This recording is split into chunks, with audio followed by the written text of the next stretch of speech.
Buenas tardes, compañeros. Mi nombre es Alexis Lucerra Córdoba. Hoy les voy a hablar sobre un tema de la unidad del dorso, específicamente sobre las articulaciones de la columna vertebral. Vamos a empezar con la primera articulación, que es la articulación de los cuerpos vertebrales. Estas son sínfisis, son articulaciones cartilaginosas secundarias y están destinadas a soportar el peso y a tener fortaleza. Las superficies articulares de las vértebras adyacentes están conectadas por un disco intervertebral y por ligamentos. Estos discos proporcionan una unión potente entre cada cuerpo. Aquí podemos observar cómo entre un cuerpo vertebral y otro vamos a encontrar un disco. Este disco se compone en su centro por un núcleo pulposo y a su alrededor encontramos lo que es el anillo fibroso. Aquí podemos ver cómo el anillo fibroso está constituido por láminas concéntricas. Aquí podemos ver una, otra y otra. Todas estas láminas en conjunto forman el anillo fibroso. Y algo importante es que entre el cuerpo de la vértebra y el disco se encuentra una lámina de cartílago hialino. Aquí podemos observar cómo no está en contacto directo el cuerpo y el disco, sino que se encuentra en medio una lámina de cartílago hialino. Aquí vamos a ver un poco sobre la función de cada disco. Primero que nada, hay que observar que el núcleo se encuentra en el centro de todo el disco. Y aquí podemos ver que cuando nosotros levantamos un peso o con el simplemente hecho de nosotros ponernos de pie, todo el disco se comprime. Esto lo que hace al comprimirse pues es absorber todo ese peso, ya sea del choque o de levantar algo pesado. Y otra de las funciones también es que podemos observar es que cuando nosotros al hacer un movimiento lateral podemos ver cómo el disco nos ayuda a que el movimiento sea más fácil. Pero ¿qué pasa con el disco? De un lado se tensa y del otro lado se comprime. Igual va a pasar de la misma manera si lateralizamos hacia este lado. Vamos a ver que de este lado se va a comprimir el disco y de este lado se va a tensar.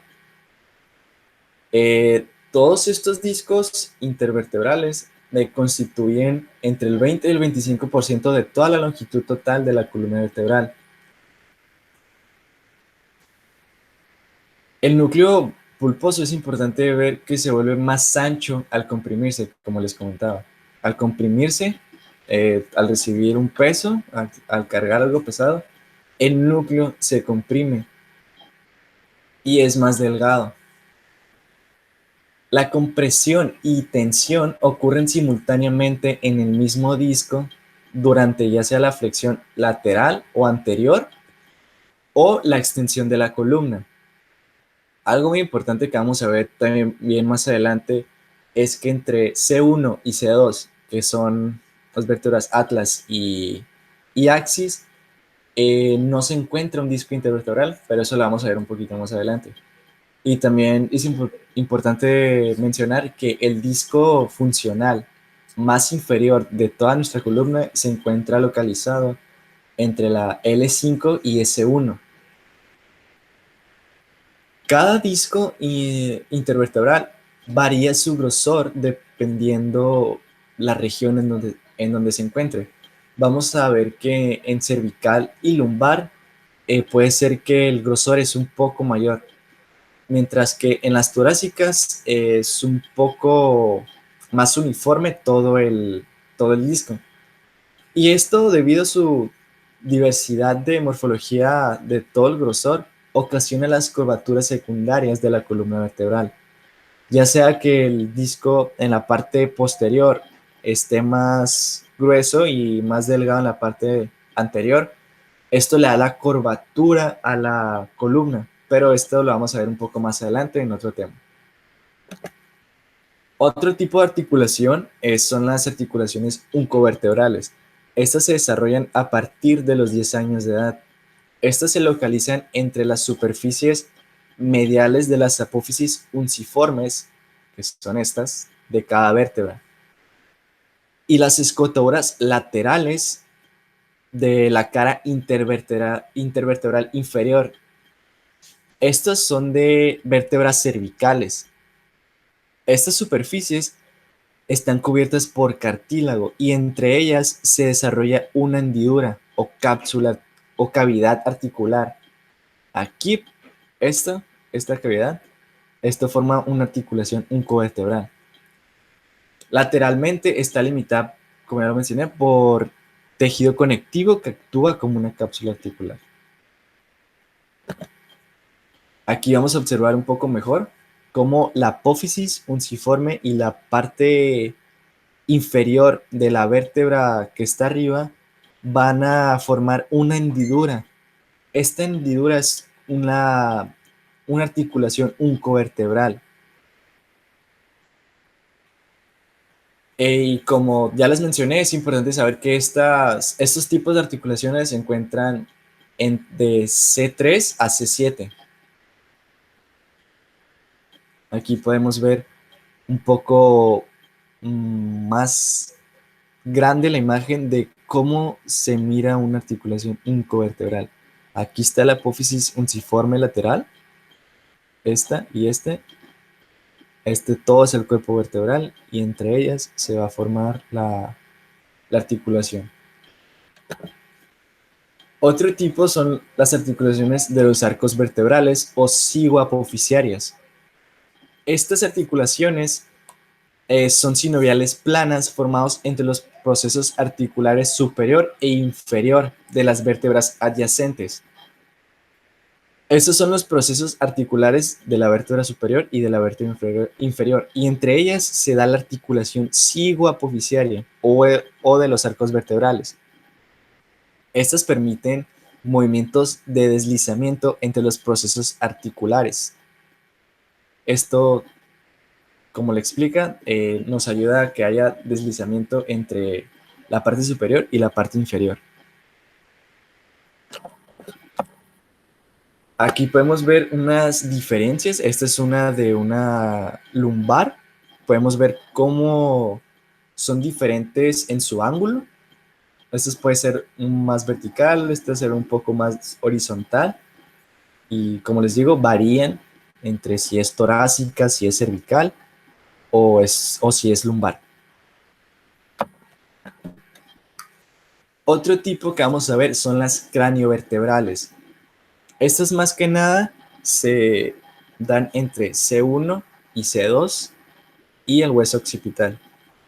Vamos a comenzar hablando sobre la palabra griega Atlanto, que se refiere al Atlas. ¿Por qué menciono esto? Porque vamos a ver que estas se dividen en dos. Las atlanto-occipitales y las atlantoaxiales. Vamos a comenzar con las atlanto-occipitales. Estas articulaciones se hallan entre las caras articulares superiores de las masas laterales del atlas y los cóndilos occipitales. Estas articulaciones permiten los movimientos de flexión y extensión de la cabeza, como es la afirmación gestual. Cuando nosotros decimos sí con la cabeza, esto es gracias a la articulación que se da entre las caras articulares superiores del atlas y los cóndilos occipitales del hueso occipital. También permiten la inclinación lateral de la cabeza y el principal movimiento es la flexión con escasa flexión lateral y de rotación. Son articulaciones sinoviales de tipo condilio con cápsulas delgadas y laxas. Aquí podemos observar un poco ya más articulada.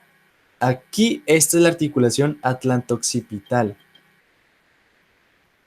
Este es el cóndilo occipital y esta es la cara articular superior del atlas.